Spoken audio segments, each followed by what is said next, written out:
Assalamu alaikum. Hello everyone. Myself Sarah Rahman and welcome back to my another new video. কি অবস্থা সবার? সেদিন ছিল ফ্রাইডে এন্ড আমরা রেডি হয়ে চলে যাচ্ছি আমার খালার বাসায়। সাডেনলি প্ল্যান হয়ে গিয়েছে যে আমাকে নিয়ে তারা আমার খালামণিদের বাসায় নিয়ে যাবে।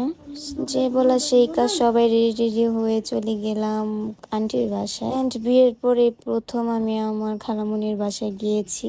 সবাই অনেক খুশি। তো ওখানে সবাই ছিল, বেশ খুশি হয়েছি কারণ আমার বড় খালা ওই বাসায় এন্ড আমাকে ভিডিও কল তোমাদের ভাইয়া কল দিয়েছিল। আমি এমন কি রেডি হয়েছিলাম যে আমাকে দেখে সে অবাক হয়ে গিয়েছে আর সুন্দর বলছিল সে মাশাল্লাহ মাশাল্লাহ মাশাল্লাহ। সে হাজার ব্যস্ততার মাঝেও আমাকে কল দিয়ে দেখবে, আমার সাথে কথা বলবে। যাই হোক, রাত্রে তোমাদের ভাইয়া আমাকে বাইরে নিয়ে গিয়েছিল। সে কাজটা শেষ করে আমাকে পিক করে আমার খালা বাসার থেকে। সেদিন প্রচুর পরিমাণের গরম ছিল, যার কারণে তোমাদের ভাইয়া আমাকে একটা ড্রিঙ্কস খাওয়ায়। যাই হোক, পরের দিন আর ভিডিও নেওয়া হয়নি। হ্যালো এভরিওয়ান, পরের দিন চলে আসছি। সেদিন পয়লা বৈশাখের দিন চলে গিয়েছিলাম আমাদের দুই ঘরের জন্য টিভি দেখতে। দেখার পর সবকিছু সিলেক্ট করে এসে চলে যাচ্ছি আজিমপুরে। আমার অনেকগুলো স্মৃতি সেখানে, তাই তোমাদের ভাইয়া বারবার ওখানে নিয়ে যায়। তারপর আমার অনেক ডেজার্ট খেতে ইচ্ছা করছিল, তোমাদের ভাইয়াকে বলা সেই কাজ খাওয়া দাওয়া করে দেন আমরা চলে গিয়েছি সেই বিখ্যাত জায়গা নবাবপুরের রোডেই একটা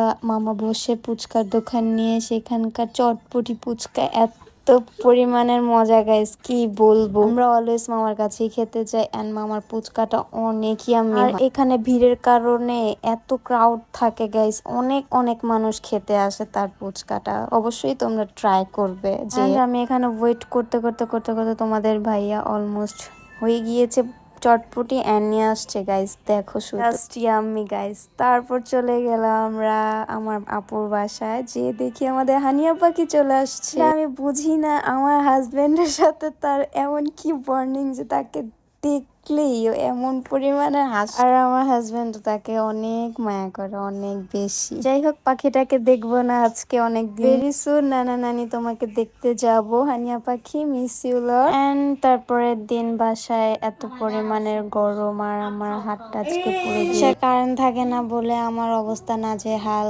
তাই তোমাদের ভাইয়া আজকে আমার জন্য ফ্যানটা কিনে নিয়ে আসছে। আমি একদমই গরম সহ্য করতে পারি না। তারপরের দিন আমার ডাইসি অবস্থা অনেক খারাপ হয়ে যায়।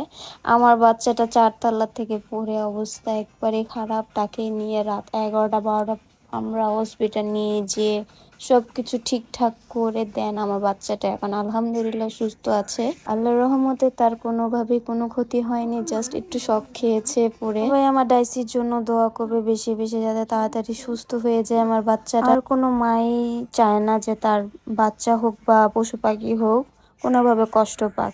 আমি আমার ডাইসিকে যতটুক করে ততটুক কেউ করে না। তো কখনোই মার জায়গা কেউ নিতে পারে না। মার থেকে কেউ বেশি আদরও করতে পারে। মার থেকে কষ্ট আর দ্বিতীয় কোনো ব্যক্তিরই হবে না, সে যেই হোক। যাই হোক, সবাই দোয়া করবেন আমার বাচ্চাটার জন্য। আজকের ভিডিওটা এই পর্যন্তই। আল্লাহ হাফেজ।